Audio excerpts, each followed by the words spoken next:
After 12 hours on the road, we have finally arrived at an early 1600s colonial home site that we're hoping to uncover some amazing treasure at with our metal detectors. Let's go see what we can find. Look at that, guys. That's something you'll never see come out of the ground again, probably in our lifetimes. Yeah. That is so awesome. So Virginia is just built different. They have these really long bridges that just dead end in the middle of the bay. And I don't know if you guys can see it or not, but we're coming up on the entrance to a tunnel. So you drive out the bridge dead ends, you go into a tunnel, it pops out onto another bridge, go a little bit further, then you go into another tunnel.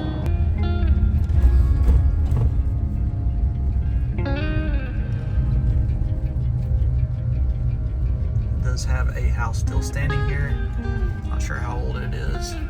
Arrived. So the landowner was gracious enough to actually let us camp on site. So we are setting up camp right now.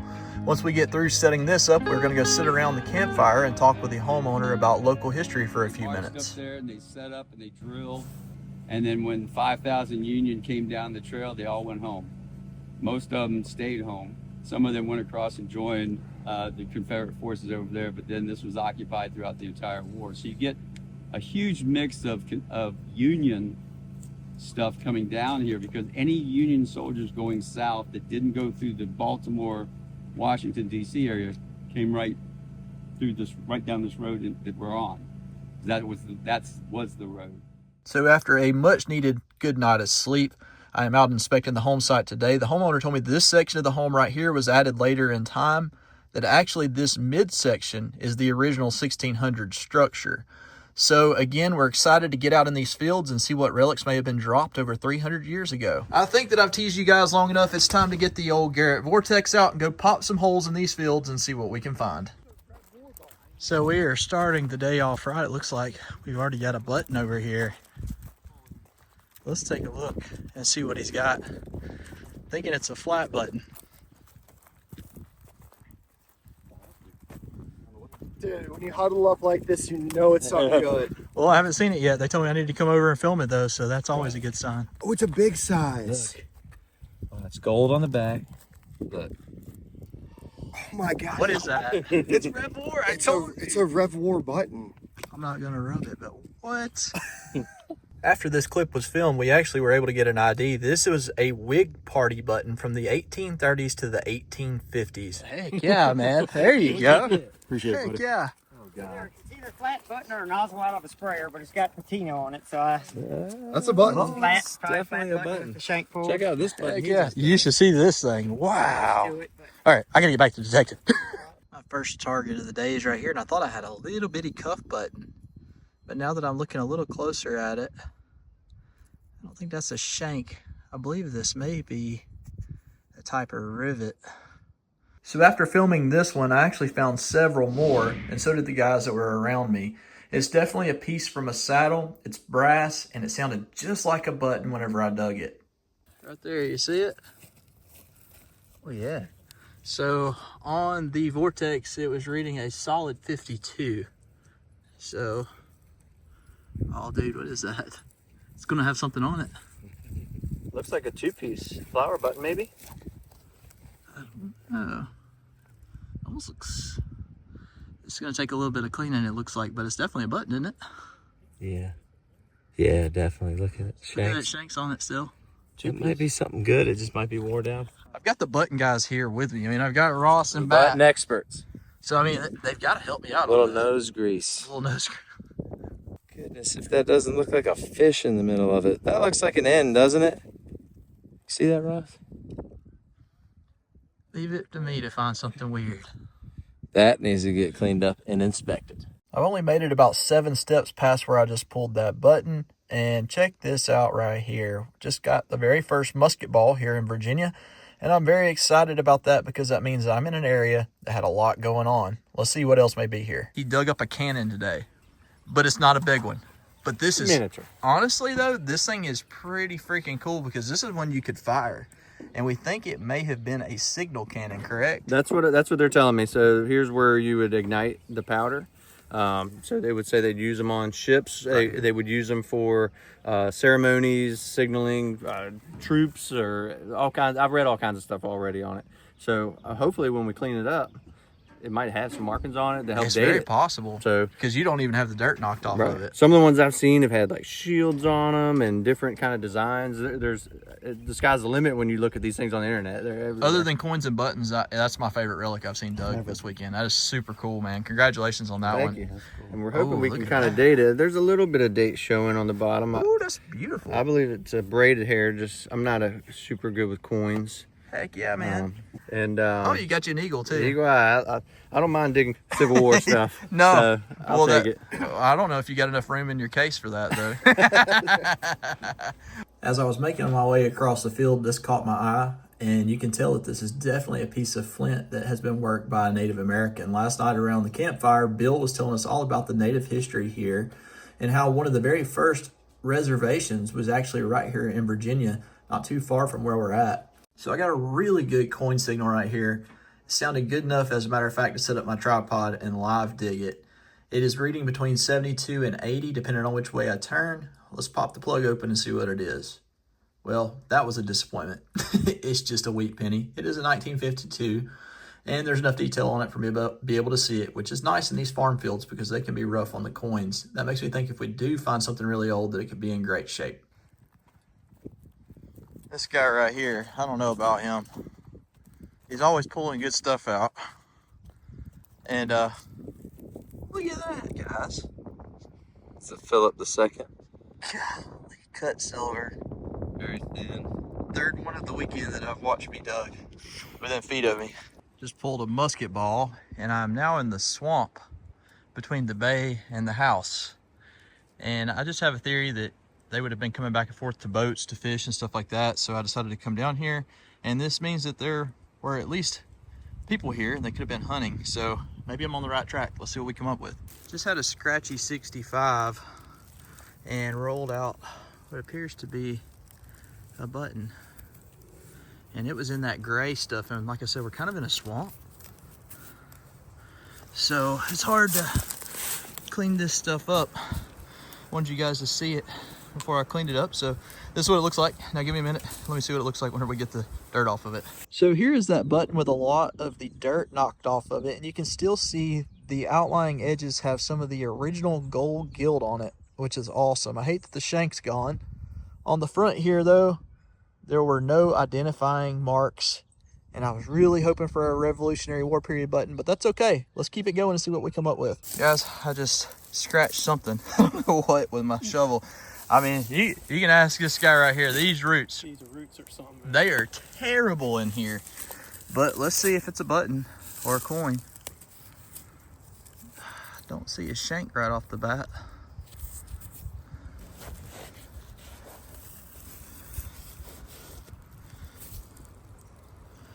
This might be another one that we have to work on a little bit to get an ID. This gray clay and the pine straw is not kind to the relics in here. So this was a button, and it is a large size one. This is with a little bit of the dirt knocked off. You can actually see now where there would have been a shank.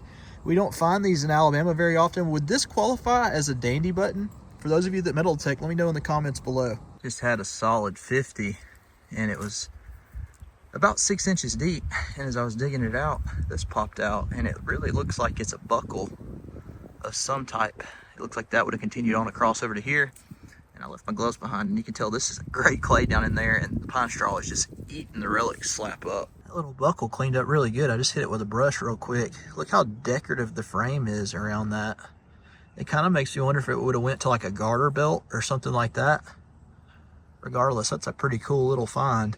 We're finding lots of stuff off of clothes right here in this swamp area, and not so many coins. So I think this could have possibly even been a trash dump, because I have got a couple of pieces of glass as I was digging. Look at this. Another cut Spanish. I told you guys, they're here. I just, for some reason, cannot get my coil over one. Well, it's wiped on the back, isn't it? So you said this was would have been a 2 reel? 2 reel, yeah. Heck yeah, man. Well, congratulations on that. That is killer. And Bailey over here got a couple of really cool finds today and yesterday. He got a huge musket ball. He got a nice lock cover right here. And this actually stands out a lot to me as just being super cool. Look at the designs on that, guys. He got a really nice one-piece button, and he got a skeleton key. And it's shocking to me that that skeleton key survived the plow point, apparently. But look how crooked it is. But that button is super cool. That's one of the nicest non-military buttons I've dug. It is beautiful. You can't tell from the previous clip, we did move out of the swamp back into the field, and I just got a nice button signal and pulled out what appears to be another flat button. If I can get my camera to focus, maybe you guys can see it. I can't tell if it's going to have any detail on the front yet or the back. Yeah, it looks like the back's going to have something on it. There we go. Finally got the camera to focus. So this one looks like it could be time period, and we'll have to do a little bit of work on it with a brush and show you here in just a second what it turns out like. The brush went to work on this one, and you can actually see the details pretty good. You can see that it says gold color right here. Again, that's talking about the gilt color. So it would have been a gold button back in the day. And again, no designs on the front. Killing me, guys. Finding the buttons, I'm hitting the right signals. I'm just not getting over the good stuff yet. Just had a very crisp 68 signal on the Vortex, and I pulled this out right here. I inspected it before picking it up, and I'm not positive as to the ID. However, it looks like it could be a piece to a musket. Within just a few feet of here, right in front of me, there was actually a ramrod to a musket found. So between here and the house over there, there has been a ton of relics and stuff found. I just had a scratchy 70 on the Vortex. It looks like it's going to be silver, but I'm not sure what it is. I'm kind of scared to unfold it, but I guess I'll try just to see if we can get some ID off of it. Maybe it won't break. Just easy does it.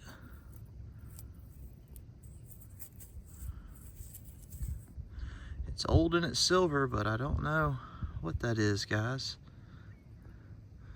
It's a pretty neat find regardless, so we'll take that and keep going. Maybe I'm on track to find something good. I did just find a modern 1970 penny. I don't know what it is with me with these old plantation homes and finding modern coins, but eventually I'll break that streak and find a good old coin. Maybe today's that day. You've got another mystery item. It is brass and it is heavy. This thing was a banging 78. There's no way that I wouldn't have dug it. Not sure. It looks like it may have a slot over here or a flat. If you guys know, let us know in the comments. This is a story, guys. He found a trime, and look at it, okay? It's broken half, right? So what do you think happened to it? It wasn't him, I'll give you that much. You can see that the cut is dirty. We have a theory, right, that it was a plow that hit it? Yeah, I think Plow struck. Next piece I found was that piece, and it lines right up with it. Can you believe he found more than one piece to that coin? And then, about 2 feet away, found the tiniest little section of it. Whoa. So there's still a small sliver out there somewhere. That is awesome. Yeah. So you found 3 pieces to one coin. So how big of a spot were you in? Just like a foot or? Probably, the second piece was probably a foot away. The third piece was probably 2 feet. So, that's crazy that it spread that far, man. And for a coin to be that small, to be centered by a plow point is insane to me. The odds are, it's just insane to think about. That is awesome, man. Well, congratulations on a bucket list coin. That's one that I've never found. And I've never found one either, so that's my first. Hey, well, you found 3, really? So we're in a new field now, and this is the first target in here that I've pulled out. First, I was like, oh, man, I just dug a pull tab, but it's not. It's got some green patina to it. It is actually much older, and these guys are digging a pit right here. They think that they've got some old bottles pinned down right there, maybe. They found some good pieces on the surface, dug down about a foot or so, and hit another couple of pieces. So I'm trying to detect close to them in case they pull something good out where I can run film it. Just had a 62 on the Vortex, and I pulled out this old drawer pull that is nice and brass. Look at that guy. It's been hit by a plow, but that means that we are definitely in the right area. There was an old house that stood here or something. So I just had a nice 67. Decided to dig it and take a look. I believe that this is a lock plate that would have went on a door or a chest or something like that. And I can't tell if it's going to say anything around it or not, but it's definitely time period. So this is the second one of these I've actually found in the last few weeks. The last one was at the other old plantation house that we metal detected in Alabama. This is a piece to an old parasol, or with the umbrella that women would use to stay shaded. And this is right in the middle of the field. If you look up right here and look across, Obviously, there's no structures where we are now. We've moved on down the road a little bit, so we don't even have a big house in sight. But with the bottle pit to my left, where they were digging, and the other relics, we've pretty much put together that there was some type of house here at some point in time. I just pulled some kind of tag out. It was ringing up a 52. I can see natural and grade on there, but that's about it. That is a cool little tag though. I was not anticipating that. I was actually thinking it was going to be a shotgun shell. So I'm now one row over and about 15 feet from where I just found that tag, and I had another signal that matched the previous signal. Once I dug it out, I could see that it was stamped, and lo and behold, it actually fits together with the other piece. This says something about natural grade in Baltimore, but other than that, I'm unsure of the ID. I've got a coin right here. We've not cleaned it off yet. No, I don't. Dadgum shotgun head stamp. Isn't it? Actually. Yeah, I guess that's what, no, that's a flat button. That's a flat button missing the shank. Dang it. Thought I had a coin, but I'll take a flat button too. So I just had a 72 signal and flipped this out, and it is heavy. This is one of the better signals that I had all weekend. It sounded fantastic on the Vortex. As I clean it off, I can actually tell I think this is going to be a large bale seal. And sometimes these have initials. This one doesn't appear to, though. Still a really cool find. Just got a piece to a nice brass buckle. This one about blew my ears out. It sounded fantastic. Wish it would have been whole, but it's not. But it just shows you, man, there is a ton of relics in here. I'm talking about one after the other. I'm not even filming everything that I'm digging at this point. This is something that you don't see every day that was just dug. And this is insanity. No, because I had no idea what it was. Oh, man. A Confederate sword plate from Virginia sword belt plate. You can barely see the state seal. Seriously, I thought it was like some motorcycle gang or something. I had no idea what that was. Maybe Lady Liberty, maybe Britannia or something. That is so cool. No idea. You killed it. That is awesome. Thank you. I would have it restored. What about y'all? Oh, JP Morgan. JP Hunt. JP Hunt. Yeah, that is awesome. That's something you'll never see come out of the ground again, probably in our lifetimes. No. Yeah. Oh my God. That is so I've awesome. only known one to come out of like the Norfolk area. I've never seen one dug like that. Larry Jenkins. Yeah, I told him. John LaFave. No, mine Okay. Yeah. Well, Larry Jenkins was a different style than this. This He is dug the solid one cat. with the Virginia letters. You know what I'm talking about? Yeah. The curves? Oh, that one. So this guy looking at my buckle, Everybody was. this is Adventure Archaeology. That's me. Brandon, right? That's me. Yeah, check out his channel. Hey, we appreciate that. What's your channel so everybody knows? It's old as dirt. Old as dirt. Well, y'all need to go. If you want to see Confederate sword plates, Doug, apparently that's where you need to go. That is awesome. Man, I can't believe the Plow got it, though. That makes me sick. Yeah. But at the same time, who cares? Right. It is what it is. That sword belt plate was a phenomenal find, an incredibly valuable find, and something that you will probably never see again. That plate, if it was not damaged, could have sold for thousands and thousands and thousands of dollars. I kid you not. Even with it being restored, it's still going to be incredibly valuable. And it's something that I would have a hard time selling. I know I'd want to keep it in my case. But it just shows you that there are real treasures still left out there to be found. What you did not see in the video, and I didn't get a clip of, was the day before a sword hanger was found in the same field with a number 27 stamped on the back side.